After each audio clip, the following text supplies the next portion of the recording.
I looked through the open door at the request of Captain Fritz and identified the man who I saw running down the grassy knoll and enter the Rambler station wagon.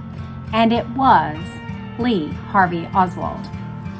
Fritz and I entered his private office together. He told Oswald, "This man," pointing to me, "saw you leave," at which time the suspect replied, "I told you people I did." Fritz, apparently trying to console Oswald, said, "Take it easy, son. We're just trying to find out what happened." Fritz then said, "What about the car?" Oswald replied, leaning forward on Fritz's desk, "That station wagon belongs to Mrs. Paine. Don't try to drag her into this." Sitting back in his chair, Oswald said very disgustedly and very low, "Everybody will know who I am now." At this time, Captain Fritz ushered me from his office, thanking me. I walked away saddened but relieved that it was the end of the day and I could go home where I could try, at least for a little while, to put the tragedy in the day's events out of my mind. I was soon to find out that my troubles had only begun, for I had seen and heard too much that fateful day.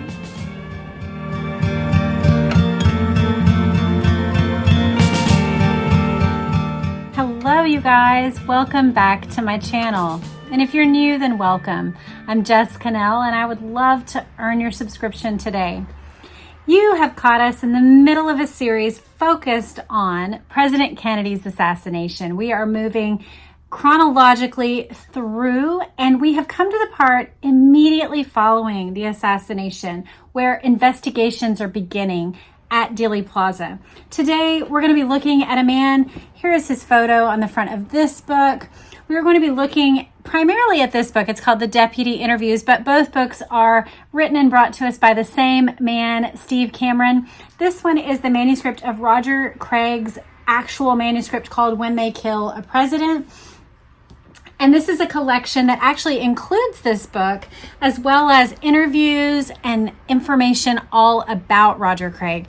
Roger Craig was an awarded, this is actually on the back of the book, it's an award of merit that he had received as the first place winner of the Dallas County Sheriff's Department in 1960. So he had been commended for his work as a sheriff. Reportedly, he had seen a poster for an international criminal, I think a banking criminal, and had recalled that image, and his work led to the arrest of an international criminal. And so he was awarded with that commendation. So he was a former Dallas deputy sheriff and a key witness and investigator in the early moments after President Kennedy was assassinated in Dealey Plaza. So one of the things about Roger Craig that's very interesting is he actually was not in Dealey Plaza at the moment of the shooting. He was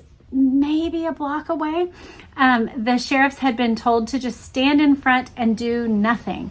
And so that's where he was when he heard the telltale sound of a shot.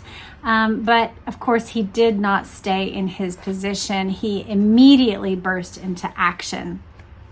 And so what we're going to do today is just read some selections from his book. And I'm also going to bring a little bit of information from his family and from people that knew him. But all we have time for, of course, is excerpts of the book. So I highly encourage you to check out either of these books if they're of interest to you. If all you want is Roger Craig's manuscript of When They Kill a President, which we're going to read some selections of, then this is the book you want. It's in the show notes. If you want all of the research material in regard to Roger Craig, then this is the book you want. It not only has the manuscript of When They Kill a President, it also has interviews with top researchers like Gary Shaw, Phil Singer, Robert Groden.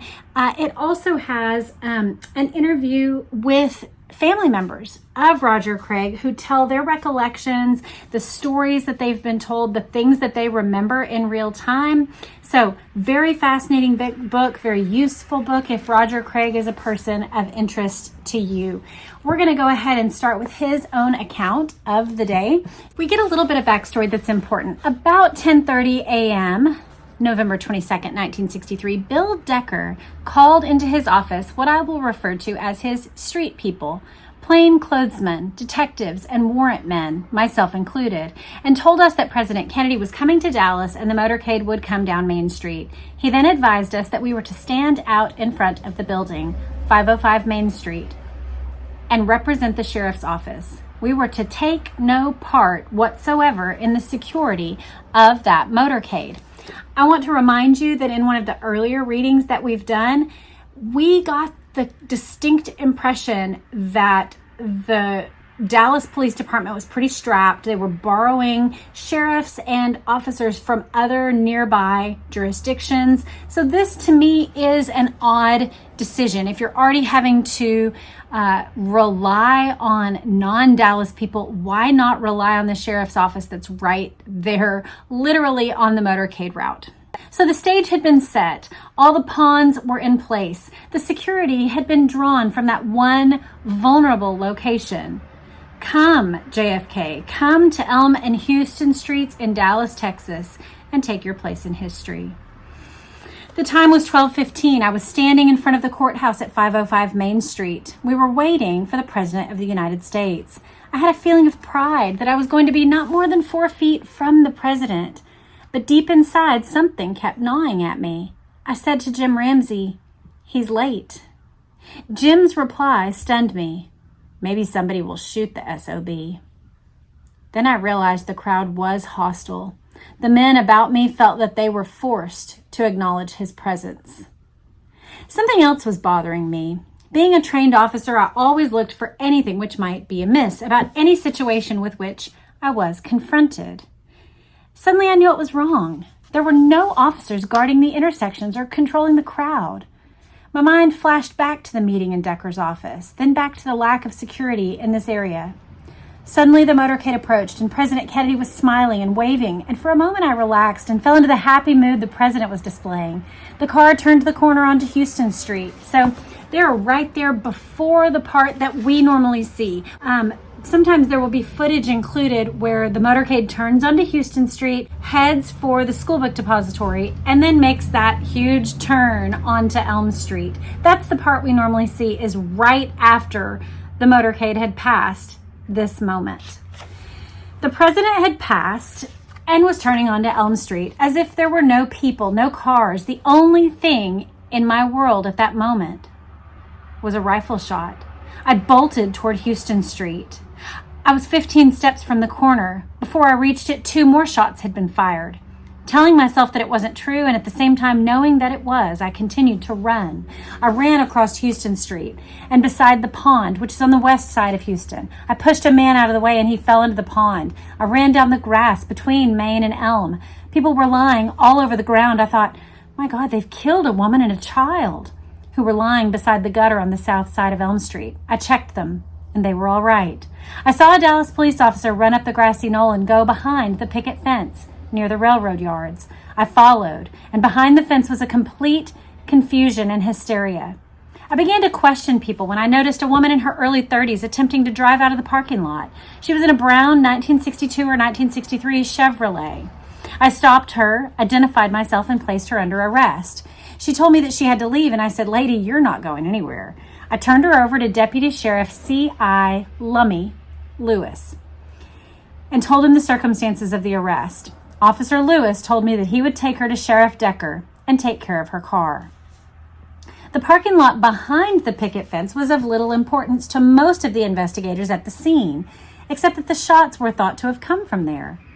Let us examine this parking lot. It was leased by Deputy Sheriff B.D. Gossett. He, in turn, rented parking space by the month to the deputies who worked in the courthouse, except for official vehicles. I rented one of those spaces from Gossett when I was a dispatcher working days or evenings. I paid Gossett $3 a month and was given a key to the lot. An interesting point is that the lot had an iron bar across the only entrance and exit, which were the same. The bar had a chain and lock on it. The only people having access to it were deputies with keys. Point: how did this woman gain access? And what is more important, who was she? And why did she have to leave? I'm reminded, perhaps you are too, of Lee Bowers, moments where he said 30 minutes before the assassination, he saw 3 different cars come in and circle inside of this very parking lot that we're talking about. It is the parking lot that's directly behind the picket fence, behind the pergola, and in that whole area before you get to the railroad tracks. Lee Bowers could see the vehicles, and so I'm left wondering, because whenever we read our Lee Bowers section, I didn't realize that this was a keyed and a barred parking lot. So I'm left wondering, how did those 3 vehicles get access to this parking lot, as well as this woman that he's talking about? This was to be the beginning of the never-ending cover-up. Had I known then what I know now, I would have personally questioned the woman and impounded and searched her car. I had no way of knowing that an officer with whom I had worked for 4 years was capable of losing a 30-year-old woman and a 3,000-pound automobile. To this day, Officer Lewis does not know who she was, where she came from, or what happened to her. Strange. Meanwhile, back at the parking lot, I continued to help the Dallas officers restore order. When things were somewhat calmer, I began to question the people who were standing at the top of the grassy knoll, asking if anyone had seen anything strange or unusual before or during the president's fatal turn onto Elm Street. Several people indicated to me that they thought the shots came from the area of the grassy knoll or behind the picket fence. My next reliable witness came forward in the form of Mr. Arnold Rowland. Mr. Rowland and his wife were standing at the top of the grassy knoll on the north side of Elm Street. Arnold Rowland began telling me his account of what he saw before the assassination. He said approximately 15 minutes before President Kennedy arrived, he was looking around and something caught his eye. It was a white man standing by the 6th floor window of the Texas School Book Depository building in the southeast corner, holding a rifle equipped with a telescopic sight. And in the southwest corner of the 6th floor was a colored male pacing back and forth.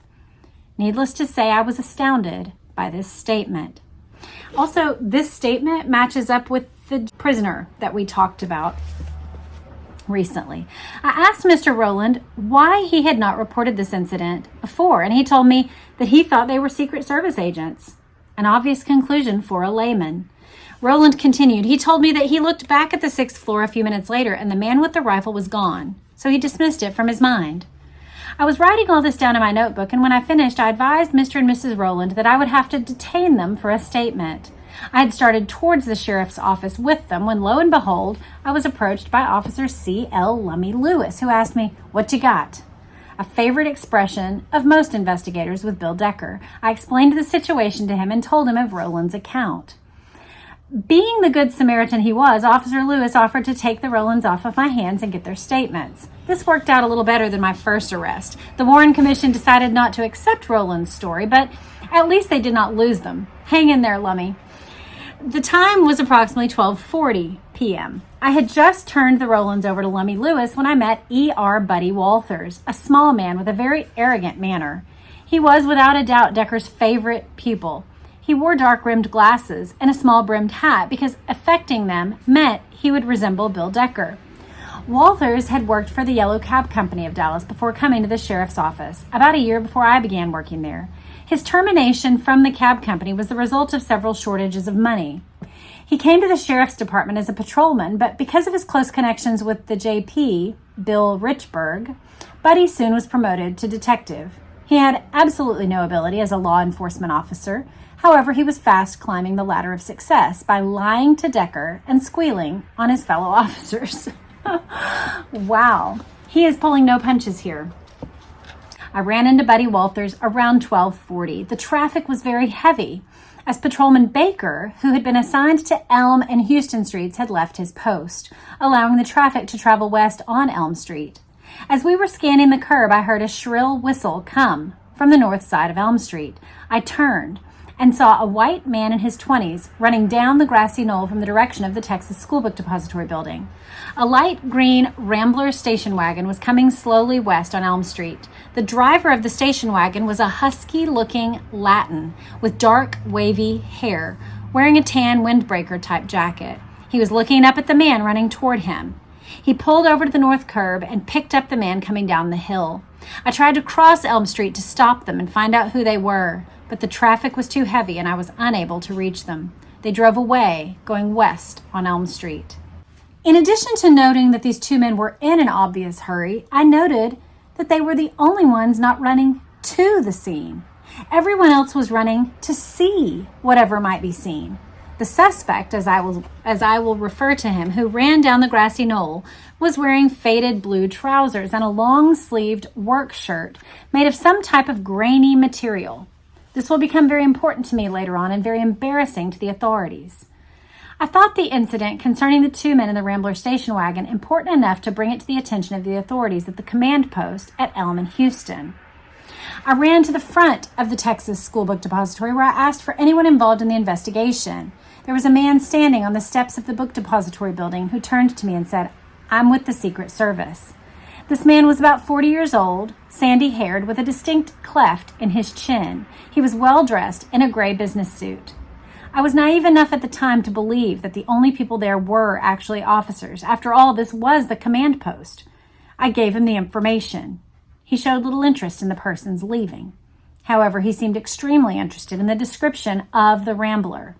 This was the only part of my statement which he wrote down in his little pad he was holding. Point. Mrs. Ruth Paine, the woman Marina Oswald lived with in Irving, Texas, owned a Rambler station wagon at that time of this same color. I learned nothing of this Secret Service agent's identity until December 22nd, 1967, while we were living in New Orleans. He talks with Jim Garrison, and Jim sent one of his investigators to see which man he could identify from a picture. I then learned that this man's name was Edgar Eugene Bradley. It was a relief to me to know his name, for I had been bothered by the fact that I had failed to get his name when he had told me he was a Secret Service agent. On the night of the assassination, when I had come home and discussed this day with my wife, I had, of course, told her of this encounter and my failure to get his name. As I finished talking with the agent, I was confronted by the high priest of Dallas County politics, Field Marshal Bill Decker. Decker had been standing directly behind me and had overheard what I was saying. He called me aside and informed me that the suspect had already left the scene. Decker then told me to help them search the book depository building. He adds a little commentary here, which is, how did you know? You had just arrived. So he asks, how did you even think that you knew that the suspect had already left? Which is a good question. Maybe he's still upstairs hiding. Decker turned towards his office across the street, then suddenly stopped, looked at me and said, "Somebody better take charge of this investigation." Then he continued walking slowly toward his office, indicating that it was not going to be him. I mean, I read that and think, well, maybe he's thinking, I better go take charge of the investigation by being back there and being accessible to others. I mean, perhaps that's what he meant. But it is leaving the actual investigation part to the people who are willing to just put feet to pavement. When I entered the book depository building, I was joined by Deputy Sheriffs Eugene Boone and Luke Mooney. We went up the stairs directly to the 6th floor. The room was very dark, and a thick layer of dust seemed to cover everything.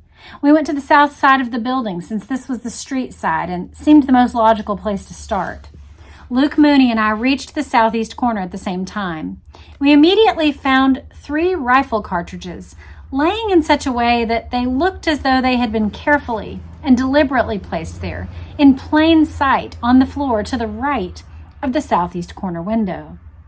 Mooney and I examined the cartridges very carefully and remarked how close together they were. The 3 of them were no more than 1 inch apart, and all were facing in the same direction, a feat very difficult to achieve with a bolt-action rifle, or any rifle for that matter. One cartridge drew our particular attention. It was crimped on the end, which would have held the slug. It had not been stepped on, but merely crimped over on one small portion of the rim. The rest of that end was perfectly round. So he's saying the 3 shells that they find, cartridges, are sitting there looking as if they've been arranged deliberately. It's not like 1, 2, 3, like they popped off in a hurry and just went where they went and rolled and went where they got. 3 cartridges kind of set to be found. Laying on the floor to the left of the same window was a small brown paper lunch bag containing some well-cleaned chicken bones. I called across the room and summoned the Dallas police ID man. When he arrived with his camera, Mooney and I left the window and started our search of the rest of the 6th floor. We were told by the Dallas police to look for a rifle, something I had already concluded might be there since the cartridges found were apparently from a rifle. I was nearing the northwest corner of the 6th floor when Deputy Eugene Boone called out, "Here it is." I was about 8 feet from Boone, who was standing next to a stack of cardboard boxes. So right now, where you are, I want you to picture where 8 feet is away from you. It's not far, is it? So if you hold out your arms, the average person among us might be 5 or 6 feet tall. So that gives you a clue, and then go a little bit further. It's not far. 8 feet is not far at all to be near, especially a long rifle. The boxes were stacked so that there was no opening between them except at the top. Looking over the top and down the opening, I saw a rifle with a telescopic sight laying on the floor with the bolt facing upward. At this time, Boone and I were joined by Lieutenant Day of the Dallas Police Department and Dallas Homicide Captain Will Fritz. The rifle was retrieved by Lieutenant Day, who activated the bolt, ejecting one live round of ammunition, which fell to the floor. Okay, so we have 2 normal, a third with a crimped edge back here, and then 1 live round over here that was ejected once the gun was found. Lieutenant Day inspected the rifle, then handed it to Captain Fritz, who had a puzzled look on his face.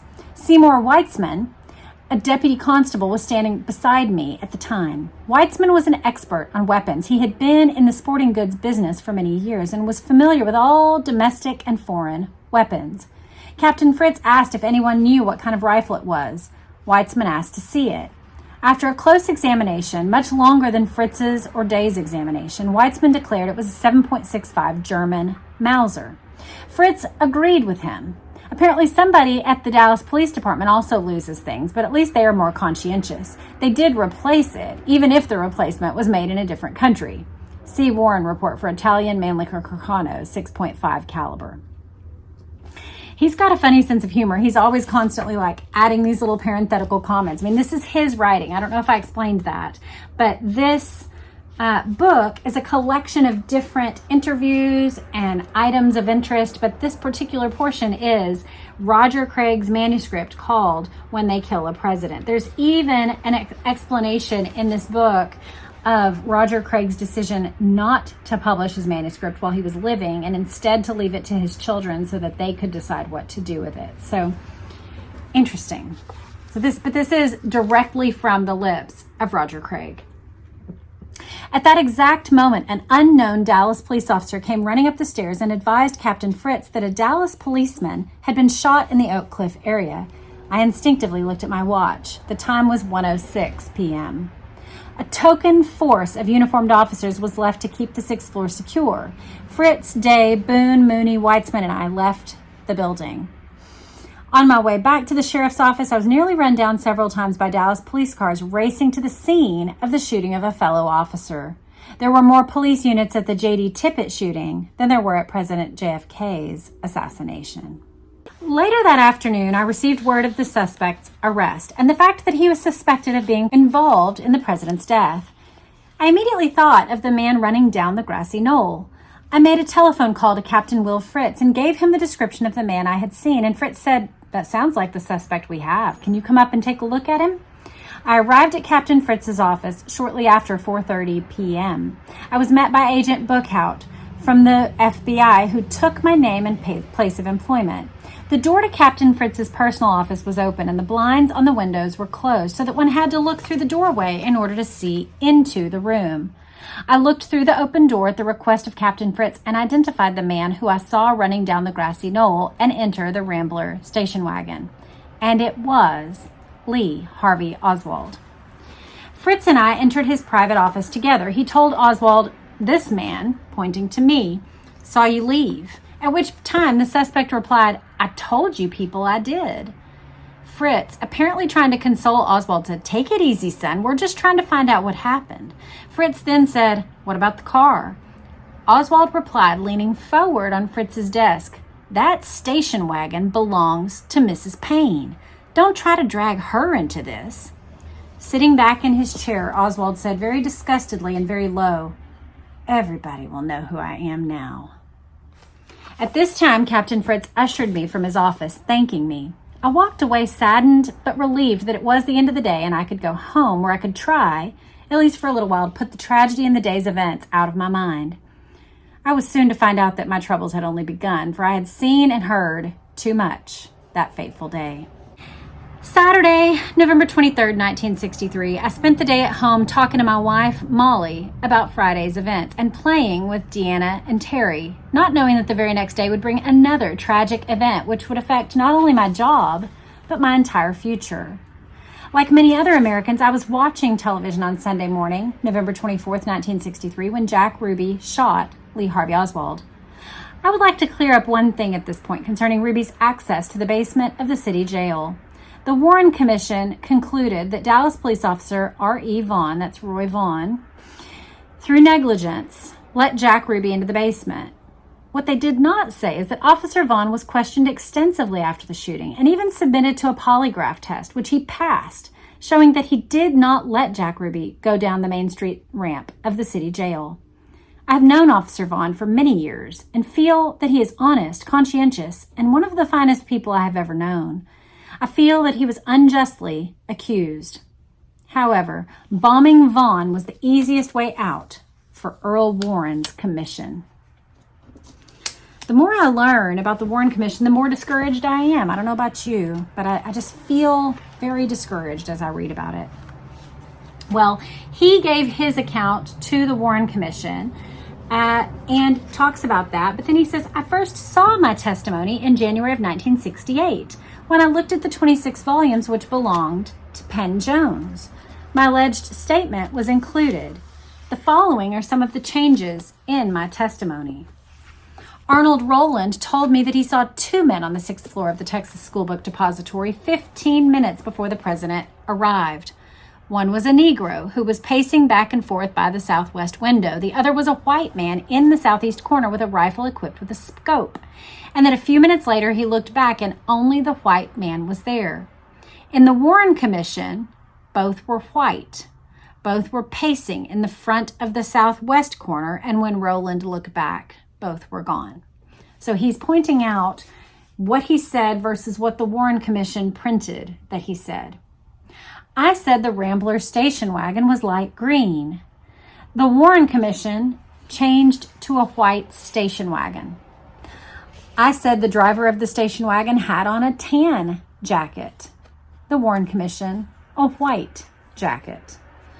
I said the license plates on the Rambler were not the same color as Texas plates. The Warren Commission omitted the not. Omitted but one word, but an important one, so that it appears that I said the license plates were the same color as Texas plates. That is significant. I said that I got a good look at the driver of the Rambler. The Warren Commission, I did not get a good look at the Rambler. In Captain Fritz's office, I had said that Fritz had said to Oswald, "This man saw you leave," indicating me. Oswald said, "I told you people I did." Fritz then said, "Now take it easy, son. We're just trying to find out what happened." And then to Oswald, "What about the car?" To which Oswald replied, "That station wagon belongs to Mrs. Paine. Don't try to drag her into this." Fritz said car. Station wagon was not mentioned by anyone but Oswald. He adds parenthetically, "I had told Fritz over the telephone that I saw a man get into the station wagon before I went into the Dallas PD, and I had also described the man. This is when Fritz asked me to come there." Oswald then said, "Everybody will know who I am now." The Warren Commission stated that the last statement by Oswald was made in a dramatic tone. This was not so. The Warren Commission also printed, "Now everybody will know who I am," transposing the now. Oswald's tone and attitude was one of disappointment. If someone were attempting to conceal his identity as deputy and he was found out, exposed, his cover blown, his reaction would be dismay and disappointment. This was Oswald's tone and attitude, disappointment at being exposed. You guys, this is perhaps the most, I realize the gun testimony is important. I realize the other things he saw that day were important.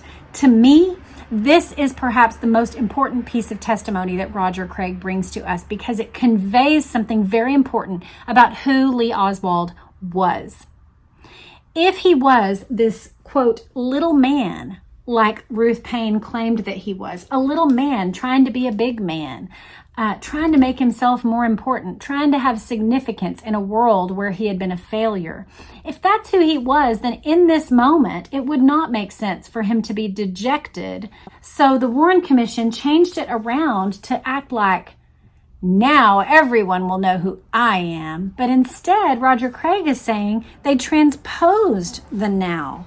And that the actual statement that he made was, everybody will know who I am now. That he was disappointed. He was disappointed at having been found out.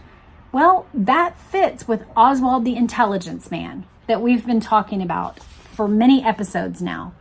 Oswald connected to the FBI. Oswald traveling without the funds available. Oswald having a very expensive girlfriend. Oswald going to the Soviet Union and coming back from the Soviet Union as a, I would contend, false defector, because he received absolutely no censure, no military tribunal, no problems after having done so, after having reportedly been a traitor to our nation, and yet he just comes and goes. So, who was he? What was he doing? I don't know, but this particular statement, I think, tells us a lot about Oswald's actual state of mind. As things are dawning on him in the police station, he says, everyone will know who I am now. He's dejected. He's discouraged because his identity has been kept as somebody who, I don't know who he thought he was being in New Orleans when he was doing radio interviews and TV interviews and getting arrested for fighting with Cubans. I don't know why he wasn't disappointed with that, and he was disappointed with this, but he is. And even still, I think, based on the fact that he calls Ruth Paine and is wanting to call this cutout a contact within intelligence circles, I think he still thought he would get out of it. And I think we actually get to see his full reaction to the weight of what's going on when we see his response in the live press conference that he did. And it's the same sort of attitude as this. This attitude is one of, oh no, everyone will know who I am now. That one is, I haven't been charged with anything like that. And somebody informs him, yes, you have. You've been charged with killing the president. And he gets this shocked and then this disgusted look on his face, because I don't think he was expecting for that to be the case. It's not a look of, see what I did? I'm an important man now. I've gotten my name in the record books. None of this response or that response that we can see in front of our eyes reflects an Oswald who's like, hey, high school buddies who made fun of me. Guess what? Hey, Marine buddies, you guys picked on me. No more. I've made my name now. There's none of that. What there is absolute, unexpected surprise and disgust. Everyone will know who I am now. He fast forwards a bit. I had several meetings with Jim Garrison. He showed me numerous pictures taken in Dealey Plaza. Among them was a picture of a Latin male. I recognized him as being the same man I had seen driving this Rambler station wagon in which I had seen Oswald leave the book depository area. I was surprised and I asked Jim who the man was. Jim did not know, but he did say this man was arrested in Dealey Plaza immediately after the assassination, but was released by Dallas police because he could not speak English. This was, to me, highly unusual. In my experience as a police officer, I'd never known any person or prisoner being released because of a language barrier. Interpreters were, of course, always available. We also discussed a .45 caliber slug found on the south side of Elm Street in the grass by Buddy Walthers. Buddy had indeed found such a slug. He and I discussed it the evening of November 22nd, 1963. He also gave a statement to the Dallas press confirming this find, which was found among bits of brain matter. However, he later denied finding it after Decker had a long talk with him and subsequent to newsmen questioning the sheriff about the evidence. Jim Garrison also had a picture of an unidentified man picking up this .45 slug, and Buddy is in that photograph. I asked Buddy about this many times after his denial, but he never made any comment. Jim also asked me about the arrests made in Dealey Plaza that day. I told him I knew of 12 arrests, one in particular made by Roy Vaughn of the Dallas Police Department. I haven't heard of this one. The man Vaughn arrested was coming from the Dow Tex building across from the Texas School Book Depository. The only thing which Vaughn knew about him was that he was an independent oil operator from Houston, Texas. The prisoner was taken from Vaughn by Dallas police detectives, and that was the last he saw or heard of the suspect. Incidentally, there are no records of any arrests, either by the Dallas Police Department or the Sheriff's Office, made in Dealey Plaza on November 22nd, 1963. Very strange. Any and all arrests made during my 8 years as an officer were recorded. It may not have been entered as a record with the Identification Bureau, but a record was always typed and a permanent record kept. If only in our files. A report on any questioning shows a reason for your action and protects you against false arrest. I am saying that there is absolutely no record in the case files or any place else. That's very crazy. So he starts to notice he's being tailed. He's being tailed all the time, and he wonders if he's being, followed. On the morning of November 1st, 1967, I received a call from a friend of mine. He owned a nightclub. Bill said he wanted to see me, and would I meet him in front of the club. Bill had called me many times when I was a deputy, as he was frequently in financial trouble, and I would have the citation issued for him held up until he was in a position to accept them.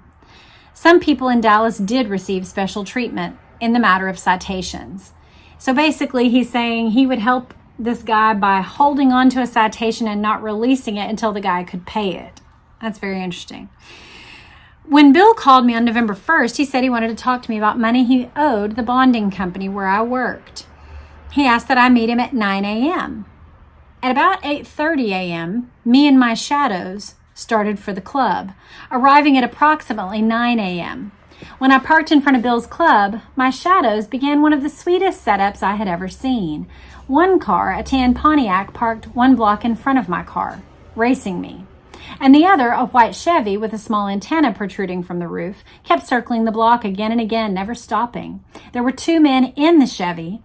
I couldn't get a good look at the driver, but the other man was in his early 30s. He had dark hair, was nice looking, and wore a black and white checked sport coat. Bill had never been late for an appointment with me before, but he was this time. When it was nearing 10:15, I began to worry that those poor bastards would get dizzy from driving around and around and might hit someone. Finally, at 10:15, Bill arrived, and we went to the Waffle House across the street for coffee. There, as big as life, sitting on a stool, was the man in the sport jacket from the white Chevy. Well, we sat down and had coffee. We talked about how each of us was doing, just shot the bull, and Bill never did bring up the subject which he had said he wanted to discuss with me. When we finished, we started to leave, and the man in the sport coat jumped up and beat us out the door. We paid our checks and walked out the door, and my shadow was nowhere in sight. Believe me, I looked. We crossed the parking lot and stopped at the traffic light as it was red against us. For some reason, I stepped down off the curb before the light changed. As I did, Bill fell flat on the sidewalk. I was about to find out why. At that very instant, a shot rang out behind me, and the hair just above my left ear parted. I felt a pressure and sharp pain on the left side of my head. I bolted for my car, leaving Bill lying on the ground. I heard him say, "You son of a bitch," and I jumped into my car and drove home as fast as possible. When I arrived home, I told my wife what this good friend had done for me. I pondered the idea of moving my family to a safe place. He calls Jim Garrison and reaches him, tells him what happens, and he says he'll have somebody there within the hour. At approximately 11 p.m., someone knocked on the door, and I opened it with my left hand, holding my .45 in my right hand. Standing there was a small but well-built man in his late 40s or early 50s. He said, "My name is Penn Jones. Jim Garrison called me." My hand tightened on the .45 when my wife, Molly, took hold of me and said, "I've seen him on TV. He is Penn Jones." With that, I relaxed, and he remained Penn Jones. Penn listened to my story and then began making telephone calls to newsmen and wire services that he had contact with, explaining to me that the best protection for me was open coverage on the incident. After a long talk with Penn Jones, I found I had a great deal of respect and admiration for this man. Although small in stature, I felt he would fight the devil himself to find the truth about the assassination. I hear that again and again about Penn, that he just was a very scrappy man. And if you don't know, he wrote many things about the assassination. He actually apparently was sort of a clearinghouse almost of information about the assassination. He started the annual memorial that happens on November 22nd every year, and he used his personal newspaper in Midlothian, Texas, to keep the story alive of the assassination by continuing to publish articles and research about the assassination. He also, over the years, put together what became an international newsletter collecting information about the assassination. But over time, he printed these books, Forgive My Grief. I have volumes 1, 2, and 3. I do not have volume 4. But he printed these as a collection of the articles that he printed in his newspaper. And he just was a man of like great personal ethics, great personal gutsiness. He goes through a lot of financial difficulty. He says, by this time, my creditors were knocking on my door day and night. All of the furniture we had, which was not much, we lost. And then along came Jones. I had contacted Penn when I arrived back in Dallas, and after I lost the car, he let me use his 1955 Ford. Because of the crowded quarters at Molly's parents, so they've been moving, they've had financial problems, he can't get hired anywhere. Some people said they didn't want to rent to families with children. Others would accept us, and then once we were ready to move in, they would say it was already rented and they'd forgotten. Finally, they found a couple that was willing to rent to them, who didn't care who he was and was willing to rent. He says, our only outlet for tension was the Sunday trips we made to the Penn Jones home in Midlothian, Texas. During these visits, I would try to bring Penn up to date on the latest from the Dallas Police Department and Sheriff's Office. I was able to give him some help from time to time because I could keep in touch with these offices through officers there who were still friendly toward me. It was fun and relaxing to get together with Penn and his wife, L.A., who's a delightful person with a great sense of humor. The two of them made you feel as though the whole world was right there. He learns about a position in Midlothian, the Justice of the Peace position, and he decides to seek it. He was sworn in as Justice of the Peace in August of 1968 and was appointed. They paid him $50 a month.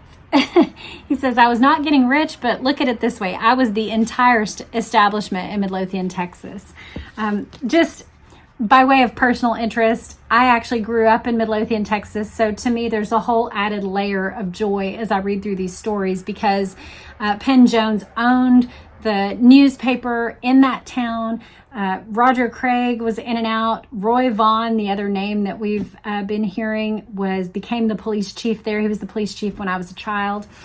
And so anyway, I have great joy in just reading about Midlothian here. It was at this time that I was notified by Jim Garrison that he would need me in the upcoming Clay Shaw trial. Another wrench in the machine. The night after I was notified of this, I received a telephone call, and the voice asked if I was going to New Orleans.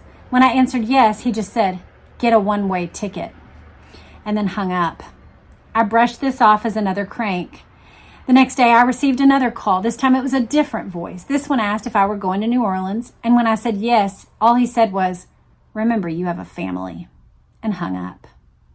I must admit this worried me. After that, I would get up during the night and check the family and the house. Not a very pleasant way to live. On February 13th, 1969, I was summoned to New Orleans to testify in the Clay Shaw trial. On the 14th, when I finally took the stand, the defense tried very hard to discredit me by saying that I worked in New Orleans and was in fact still working in that city under an assumed name.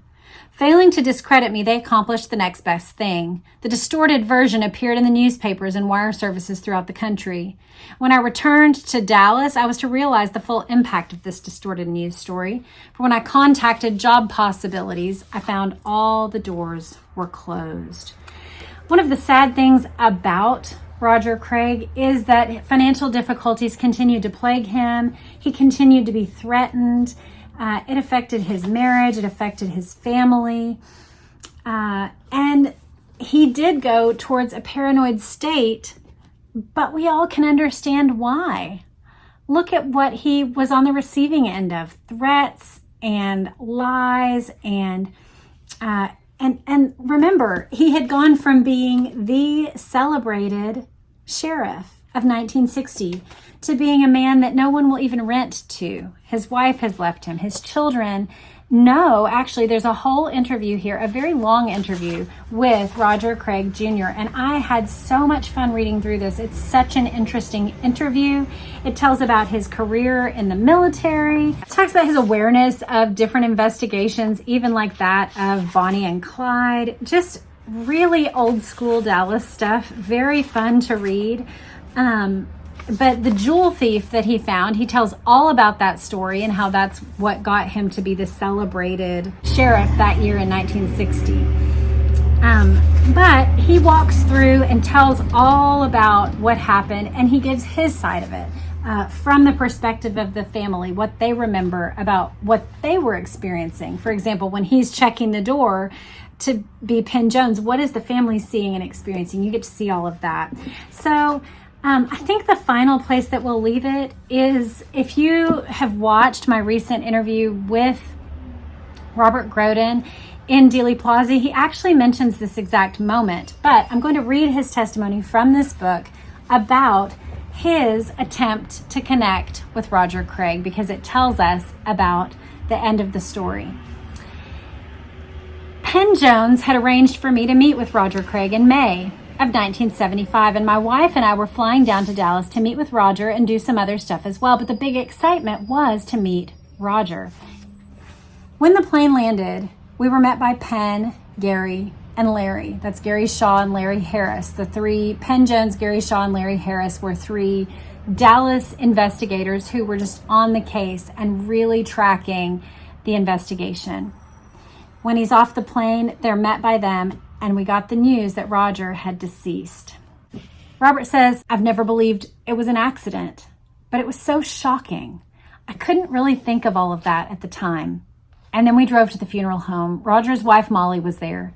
We found out they were pretty bad off financially and couldn't really afford to have a decent funeral. So my wife and I paid $50 toward the funeral for a man I never met. All I can say is that it's a very sad situation. I wish I had gotten to meet him, and that he had a better, simpler, happier life at the end. A man I admired for his honesty and his courage.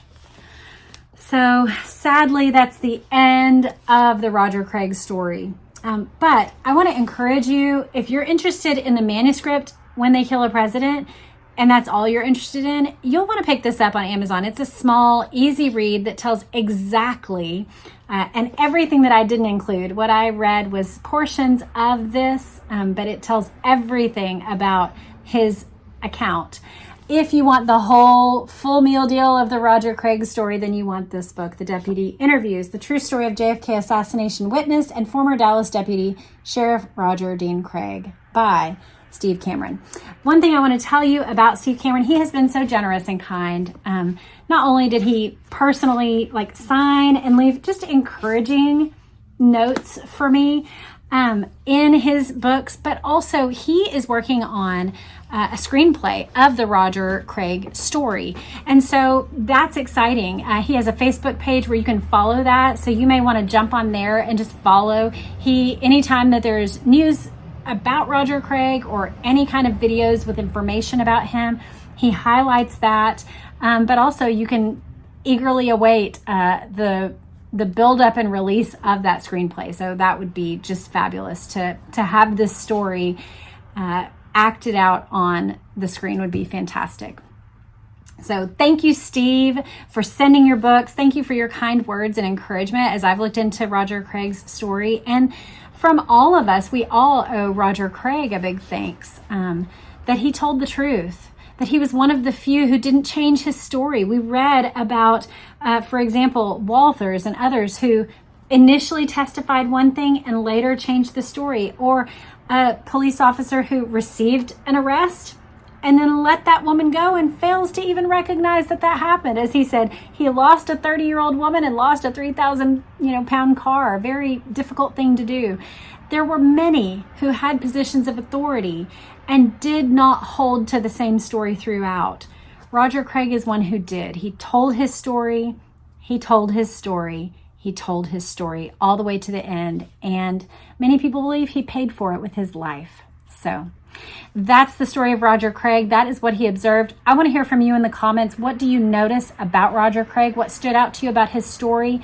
Which parts do you feel are the most significant? For me, the most significant confirmation of my leanings about Lee Oswald comes from that moment where he describes the very big difference between now everyone will know who I am, like a proud, smug, the guy that Ruth and Michael Paine keep describing to us ad nauseum over 62 years, where they say he was a small man, he wanted to be big, he wanted to be important, nobody paid attention to him, he was in a bad spot in life, so he just took some rash idea to go and do something crazy.